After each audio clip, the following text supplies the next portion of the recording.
All right, how many times have y'all heard folks say, oh, Biden, Harris, they ain't doing nothing for black people? You don't see them doing anything to address police brutality and what's happening with all these cops out here? Now, I done told y'all that's a flat out lie on many occasions. The Department of Justice under Biden Harris has been the most aggressive civil rights division since Robert Kennedy was Attorney General. Today, the DOJ announced what has been taking place, the blatant racism taking place in Lexington, Mississippi. Folks, their findings show that the Lexington, Mississippi Police Department had a pattern of using excessive force, unlawfully jailing people, discriminating against black people. This follows, of course, where their officers were busted and went to prison for brutalizing African Americans. Assistant Attorney General Christian Clark, who heads the Civil Rights Division, details the investigation's results during a Zoom call today with news media. Watch this. We are here today to announce the findings from our pattern or practice investigation into the city of Lexington, Mississippi, and the Lexington Police Department. We find reasonable cause to believe that the Lexington Police Department and the city of Lexington engage in a pattern or practice of conduct that violates the First, Fourth, and 14th Amendments of the Constitution, the Safe Streets Act, and Title VI of the Civil Rights Act of 1964. Specifically, we find that the Lexington police use excessive force, unlawfully stop, search, and arrest people, including by jailing people on illegal, quote, investigative holds, end quote, unlawfully jail people without affording prompt access to court, violate the rights of people engaged in free speech and expression, including by retaliating against critics of the police, and unlawfully discriminate against Black people. The department also unlawfully arrests, jails, and detains people based on their failure to pay money without assessing their ability to pay. Unlawfully arrests people just because they owe outstanding fines, and imposes money bail without justification and again without assessing ability to pay. The fact that fines and fees fund the department drives its law enforcement, resulting in a crude policing for profit scheme.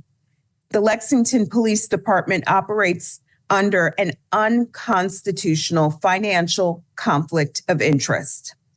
Lexington's focus on revenue and its overly aggressive form of policing leaves the people of Lexington feeling harassed, helpless, and hopeless. For example, on the day that we opened our investigation, Lexington officers chased a man down and tased him until he foamed at the mouth. In the previous months, police officers had repeatedly arrested the man for minor offenses that most police departments would have handled with a ticket. For stealing sugar packets from a gas station, the man spent 13 days in jail. He spent 4 days in jail for taking a second cup of coffee after paying for the first. Each time, the Lexington police kept him in jail because he could not afford to pay the fines or the $50 processing fee Lexington charges for every arrest. Especially for a person in poverty, these fines are no small thing. Even though he has no money, the man owes the Lexington Police Department over $7,500. At no point did the police or city assess his ability to pay those fines. In America, being poor is not a crime, but in Lexington, their practices punish people for poverty. We cannot stand for the criminalization of poverty in this country. On February 29th, we provided official notice to Lexington city officials and the police department about our concerns regarding illegal arrests and detentions that penalize people for lacking resources. Lexington has made modest changes, but as today's findings show, more meaningful reform is necessary. Lexington's fines and fees have been absolutely devastating for the people who live there. Although Lexington is one of the poorest counties in America, people owe the police department $1.7 million in outstanding fines. The Lexington Municipal Court has issued bench warrants for over 650 people based on unpaid fines, equivalent to roughly half of Lexington's population. Based on these warrants, police officers have unlawfully arrested and jailed people using the leverage of incarceration to extract more money from them. Other times, the Lexington police send people to jail for days or weeks for minor offenses. People are left to languish in jail until they can go before a judge or they can scrape enough money together to pay their fines. This, too, violates people's civil rights. For example, the Lexington police arrested a Black man for allegedly taking $15 worth of gas. The police told him the fine was $300. He couldn't pay it. The police sent him to jail until the next scheduled court date 2 weeks later. Unjustly enforcing fines and fees creates a two-tiered system of justice that can perpetuate a cycle of poverty. It also fuels a financial conflict of interest for the police department. The police must enforce the law even-handedly, not based on generating revenue. Lexington, though, focused its law enforcement on strategies that generated income, even at times linking police officers' paychecks to the number of arrests they made. Over the past 2 years, Lexington has made nearly one arrest for every 4 people in town, more than 10 times the per capita arrest rate for Mississippi. The Lexington police also illegally arrest people for using profanity, and they retaliate against people who simply film officers or criticize the police. The First Amendment protects swearing, yet the Lexington police broke down a man's back door and arrested him for swearing in a public space. The First Amendment also protects the right to film or criticize officers. But when a man filmed officers approaching his suicidal brother with their guns raised, a police officer batted the man's phone out of his hand, pushed him to the ground, and arrested him. While making arrests, the Lexington police frequently use excessive force. We found instances in which officers used a taser like a cattle prod to punish people or to make them comply more quickly with officers' orders. For example, officers used a taser to shock a Black man 18 times until he was covered in his own vomit and unable to speak or talk.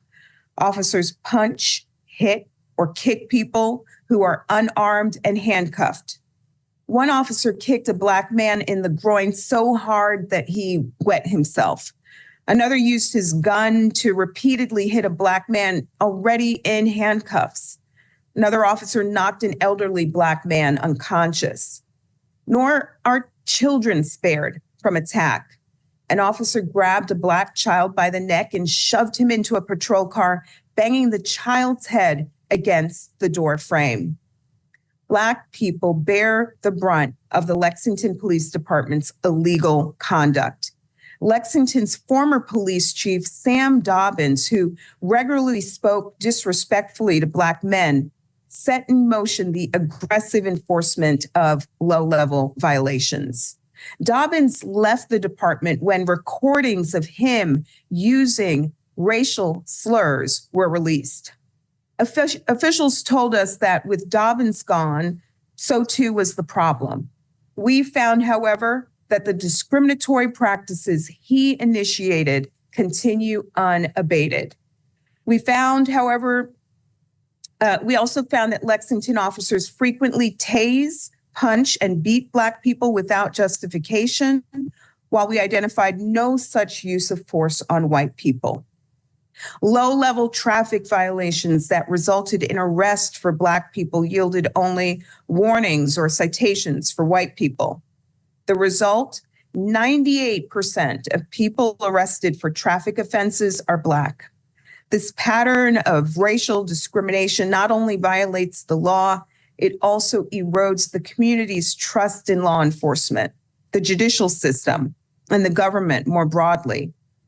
According to the Bureau of Justice statistics, half of America's police departments have 10 officers or fewer. Every person in the United States enjoys certain fundamental rights, regardless of the size of their town, the contents of their bank account, or the color of their skin. Residents of rural and underserved communities have the same rights and deserve the same protections as people who live in major cities. The Justice Department is committed to providing that protection. Police misconduct in smaller communities may not always garner national attention, but rest assured the Justice Department is watching. No city, no town, no law enforcement agency is too large or too small to evade our efforts to safeguard the constitutional rights that every American enjoys. Small and mid-sized police departments must not be allowed to violate people's civil rights with impunity. Lexington is a small rural community, but its police department has had a heavy hand in people's lives, wreaking havoc through use of excessive force, discriminatory policing, retaliation, and more. For too long, the department has been playing by its own rules and operating with impunity. It's time for this to end. To the people of Lexington, I want you to know that we heard you, we listened to your testimonies, and we thank you for having the courage to speak up. The Lexington Police Department and the city of Lexington have agreed to cooperate with the Justice Department to address the serious challenges we outlined today as we begin the hard, essential work of rebuilding trust and restoring equal justice under law. We need to continue to hear from the Lexington community in the coming days and weeks. We stand with the people of Lexington to extend justice to all its residents, rich and poor, regardless of their race. I need every Black man and every Black woman who's even thinking about voting for Donald Trump to come here and pay attention to what I'm about to tell you right now. What you just heard from Christian Clark, who heads the Civil Rights Division in the Department of Justice under President Biden and Vice President Kamala Harris, is egregious. It is shocking. It is pathetic. It is degrading, and it is demeaning. And what you just heard would never happen under Donald Trump. Let me remind y'all, Donald Trump, when he went to the Oval Office, he named Jeff Sessions his attorney general. They tried to get out of the Baltimore consent decree. A federal judge and the city said, absolutely not. They tried to get out of a consent decree in Chicago. Jeff Sessions literally said, and we're gonna find a clip for y'all, we need to pull back on these police and patterns and practices investigations because the cops are suffering from low morale. Bill Barr, who replaced Jeff Sessions, said the exact same thing. So how can you call yourself somebody who cares about Black people, and you care about justice, and you care about equality, and you know damn well that there is a 180-degree difference between a Trump Department of Justice and a Biden-Harris Department of Justice? And there's going to be a big difference between a Trump-Vance Department of Justice and a Harris-Walz Department of Justice. The facts are there.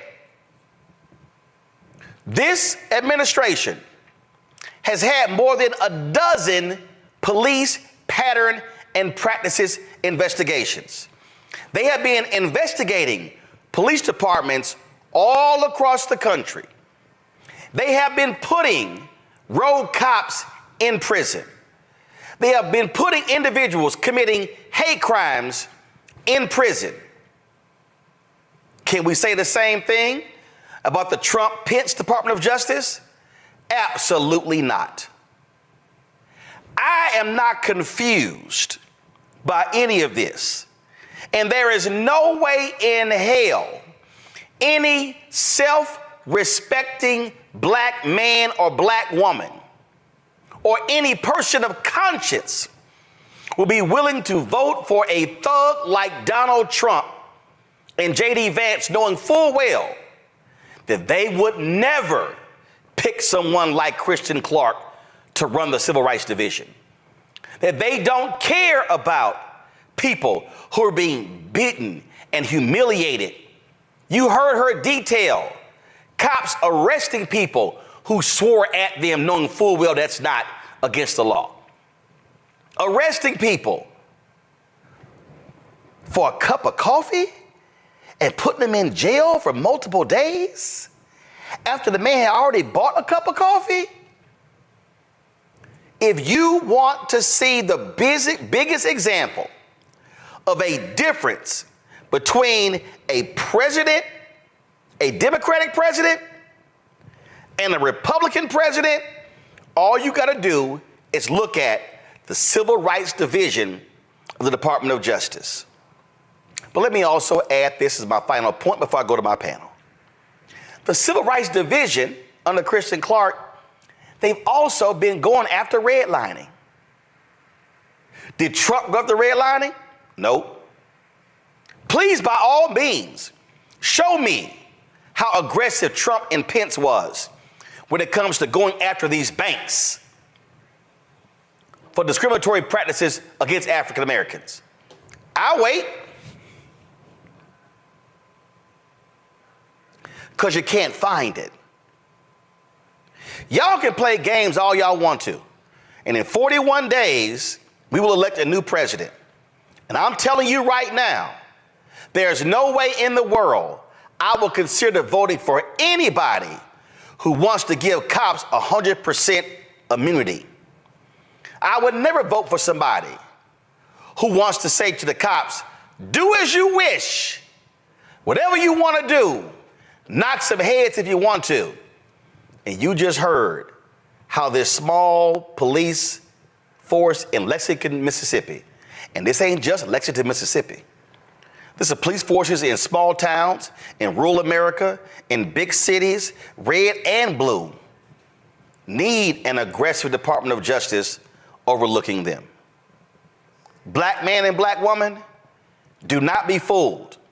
All you brothers out there talking about, yeah, Trump gonna put that money in my pocket. I'm gonna get some stimmies. No, you're not. But I can guarantee you this, he gonna bring back stop and frisk. I can guarantee you this, he's gonna allow cops to knock black men upside their heads. So y'all go ahead and play around if you want to. And don't come crying, if he wins, don't come crying later. Oh my God, where's Ben Crump? Where's Harry Daniels? Where's Lee Merritt? Where's Reverend Al Sharpton? Where's the NAACP? You gonna say that if you sit your ass at home? You gonna say that if you vote for Trump? I'm telling y'all right now, Donald Trump and Kamala Harris, it ain't even, they're not even in the same planetary system when it comes to holding rogue cops accountable. My panel, Dr. Greg Carr, Department of Afro-American Studies, Howard University, out of Washington, D.C., Lauren Victoria Burke, Black Press USA, coming to us from Arlington, Virginia, and Joy Chaney, joining us down, founder of Joy Strategies of D.C. as well. I had to make this point as clear as possible, Greg, because I see all these folks and they're commenting on the posts that I'm making, others on Instagram and TikTok and Twitter and Facebook and Snapchat and all different fan base, Tumblr, all social media. Oh yeah, Trump. Oh yeah, I'm down with Trump. I ain't down with her. I ain't down with the prosecutor. Yeah, Trump has made perfectly clear. He supports stop and frisk. He supports 100% immunity for cops. He does not support the George Floyd Police and Justice Act. He does not support holding cops accountable. Every black person listening had better understand, Greg, that you are going to see cops running rampant in our communities because they will have a MAGA red hat wearing fool in the nation's capital who will tell the Department of Justice, don't you investigate them. And for anybody think I'm lying, y'all mad about that brother Marcel Williams being executed? Well, that same Republican governor in Missouri said he's going to pardon a cop who was found guilty of crimes in Kansas City.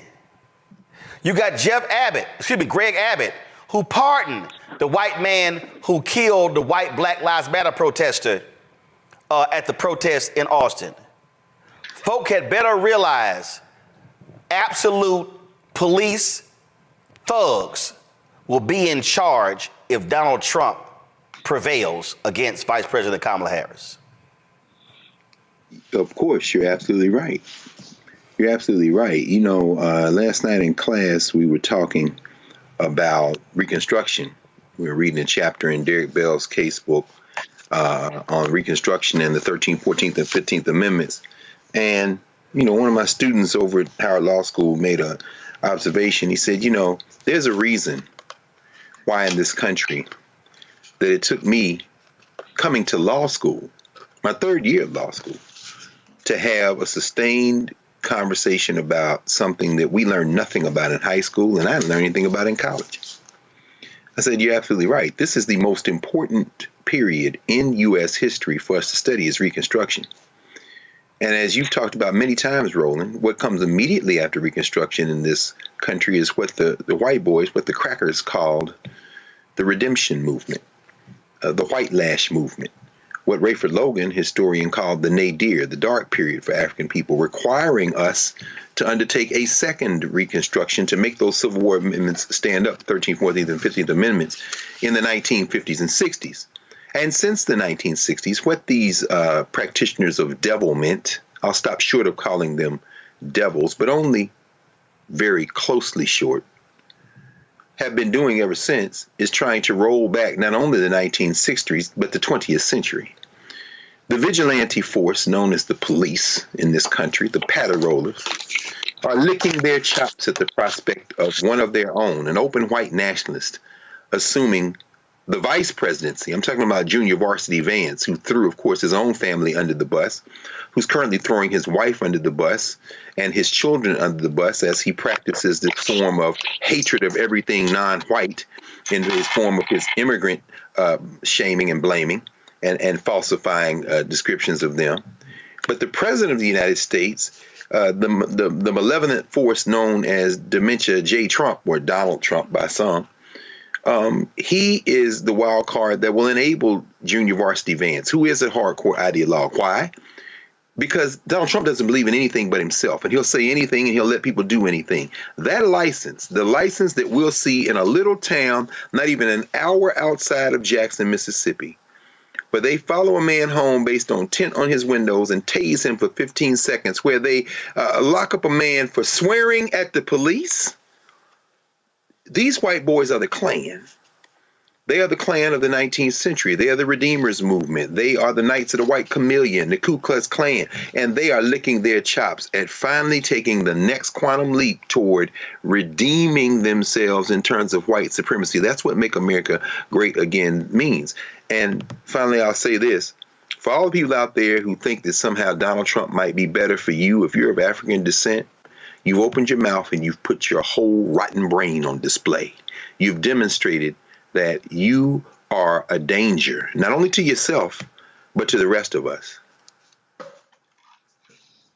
Lauren, there's somebody who's watching, Lauren, and they're saying, Roland, Trump doesn't believe those things. I'm a black man and Trump stands with me. Really? What I'm about to play for you is literally on his campaign website. This is where I found it. All you brothers who hollering Trump, Trump, Trump. Oh yeah, Trump. Oh yeah, I'm down with Trump. Listen to this.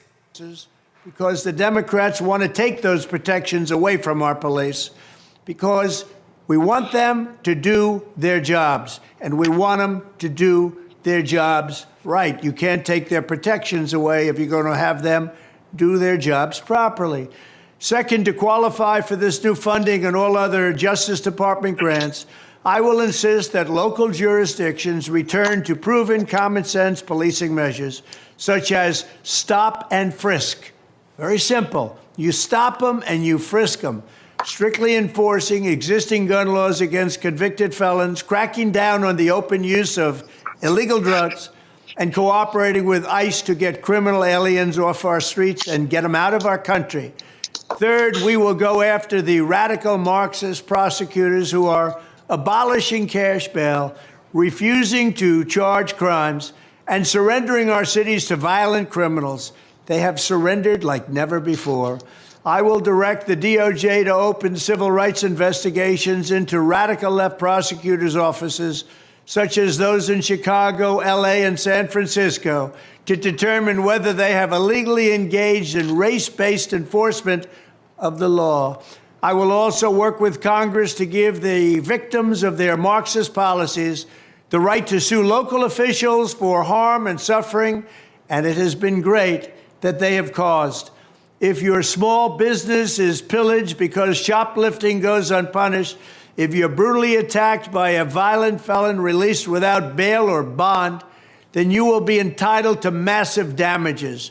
Fourth, I will order the Department of Justice, or some people call it the Department of Injustice right now, and Homeland Security dismantle every gang, street crew, and drug network in America. Every single one of them will be dismantled. We already know where these turf wars and drug dens are. We know who the people are. All right, so come back to me. Lauren, if any of these brothers out here, y'all voting for that?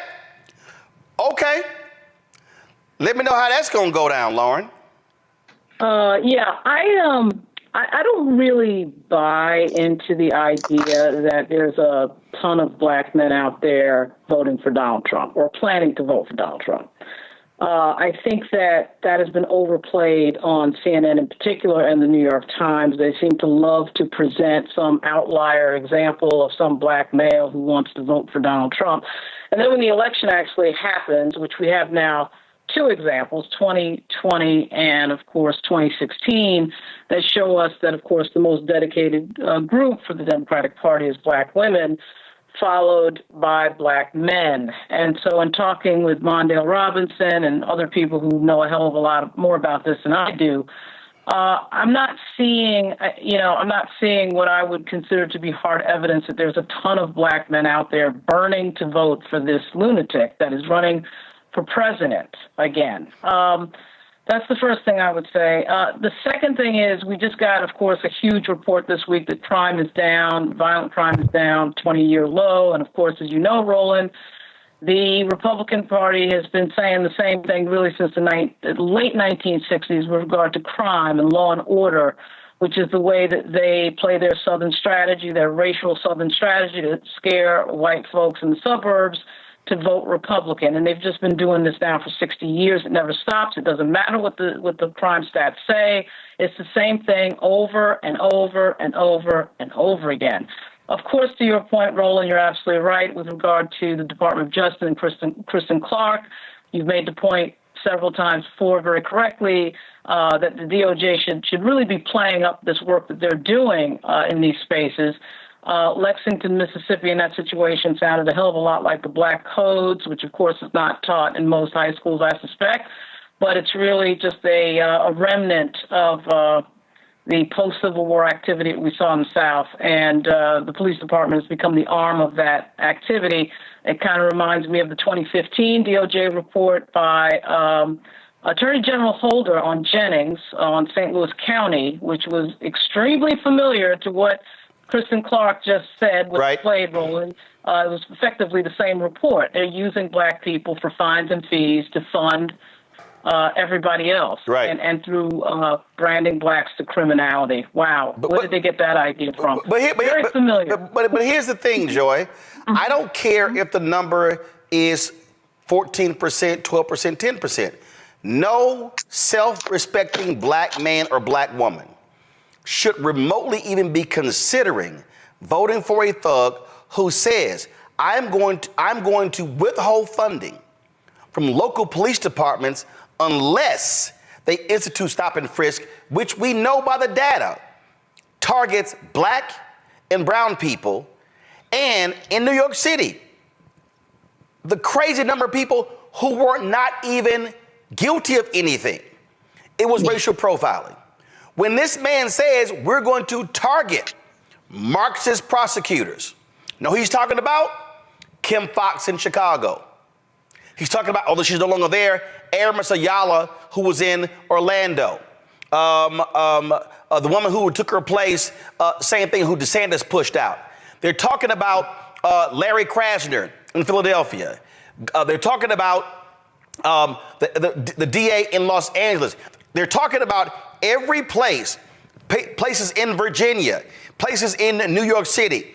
They want to target progressive DAs because they want a hardcore, right-wing, lock them up and throw the key away prosecutors. So for all y'all black folks out here who are talking about the aftermath of George Floyd and y'all talking about how we get abused, this man wants to unleash law enforcement against this country, and he ain't talking about white people. No, he's not. This is a reinstitution of slavery, right? And when you are chasing black people down in an effort to keep them in check and in line, this is what he's wanted. This is frankly what he's always wanted. Donald Trump has changed many of his positions over the years, but he's been pretty consistent. When you look at how he treated Central Park 5, some of the other positions he has taken, this person is not someone who cares about the average rank and file person who may come in contact with the justice system. In fact, he wants to unleash the justice system on all of those people, and in particular on black and brown people. And poor whites, he'll get you too. He will get you too, because all of the things that would deny you bail, all of the things that would impose economic crimes on you, would also, on black people, would also apply to you if you don't have the money to pay. So this is not anyone who is concerned about the rights of those within the criminal justice system who are interested in criminal justice reform. This is not anyone that you would want to put in. He's about celebrity, right? And he's about tricking you and thinking that you are not paying attention. And so, that's what this is about. And let me tell you, it's also a reminder of how important it is to have the right person in the Oval Office so that you can have the right person at all of the agencies across the country. Yes. You've said it before, Kristen Clark is a national treasure. She has single-handedly sought justice for communities of color who have been abused. And let me tell you, if you are a community who is being abused out there by your police department, she has avenues for you to alert the Justice Department so that they can look into it. This is a person committed to justice. Again, for everybody to understand, the president appoints the attorney general. The attorney general picks his or her team. And so who heads the Civil Rights Division, who heads the SEC, who heads, we could go on and on and on. So don't think for a second, folks, that who you vote for the presidency doesn't matter. That's who heads the EPA, Health and Human Services, the Pentagon. We can go on and on and on. So I'm going to say it again. No self-respecting black man or black woman should even remotely be thinking about voting for Donald Trump when that man plans to unleash law enforcement against black people in this country. And let it be real clear. I know some of y'all are saying, oh yeah, well put the thugs in jail. 90% of those people who were going through stop and frisk, they were innocent. IVF is a miracle for us because it allowed us to have our family. After having my daughter, I wanted more children, but my embryo transfer was canceled 8 days before the procedure. Donald Trump overturning Roe v. Wade stopped us from growing the family that we wanted. I don't want politicians telling me how or when I can have a baby. We need a president that will protect our rights, and that's Kamala Harris. I'm Kamala Harris, and I approve this message. When you talk about blackness and what happens in black culture, we're about covering these things that matter to us, speaking to our issues and concerns. This is a genuine people-powered movement. There's a lot of stuff that we're not getting. You get it, and you spread the word. We wish to plead our own cause. Too long have others spoken for us. We cannot tell our own story if we can't pay for it. This is about covering us. Invest in black-owned media. Your dollars matter. We don't have to keep asking them to cover our stuff. So please support us in what we do, folks. We want to hit 2,000 people, $50 this month, raise $100,000. We're behind 100,000, so we want to hit that. Y'all money makes this possible. Check some money orders. Go to P.O. Box 57196, Washington, D.C. 20037-0196. The Cash App is $RM Unfiltered. PayPal is R Martin Unfiltered. Venmo is RM Unfiltered. Zelle is Roland@RolandSMartin.com.